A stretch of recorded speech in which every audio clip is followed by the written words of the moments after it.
Korea जिला के collectorate कार्यालय ले लगे आदिम जाति सहकारी सेवा समिति छिंदडांड मां असुविधा के आलम देखे बर मिलत हे। जिहां किसान मन के कोनो भी सूद लेवैया नहीं दिखत हे।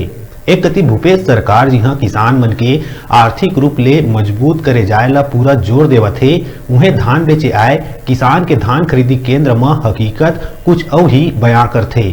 यहाँ धान बेचे बर आए किसान मन ला अपन धान बेचे बर कड़ा मशक्कत करे ला पड़थे।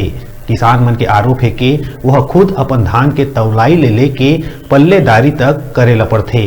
कहूँ कोनो किसान पल्लेदारी नहीं करथे त ओकर धान कई दिन तक खरीदी केंद्र में पड़े रहथे, जिन कारण मजबूर होके खुद किसान पल्लेदारी करे बर मजबूर हुआ थे। लेकिन कोनो भी इनकर सूद लेवैया नहीं है। धान खरीदी केंद्र ले कुछ ही दूरिया में जिला के आला अधिकारी मन के भी दफ्तर है।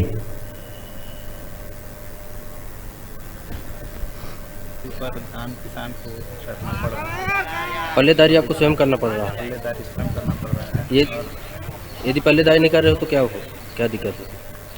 दिक्कत अब क्या रहेगा, दिक्कत तो नहीं है, लेकिन यह है कि भाई हम किसान हैं तो चढ़ाना धान को स्वयं पड़ रहा है। ऊपर समस्या है और ऊपर भी है।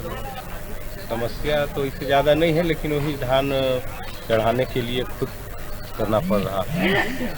हाँ, तो अब वही मान के चलिए, अब यहाँ आदमी है नहीं तो चढ़ाने ना पड़ रहा है। धान नहीं चढ़ाएंगे तो फिर तो रहना पड़ेगा ना यहाँ मंडी के भरोसे। बैठा के रखे रहते हैं।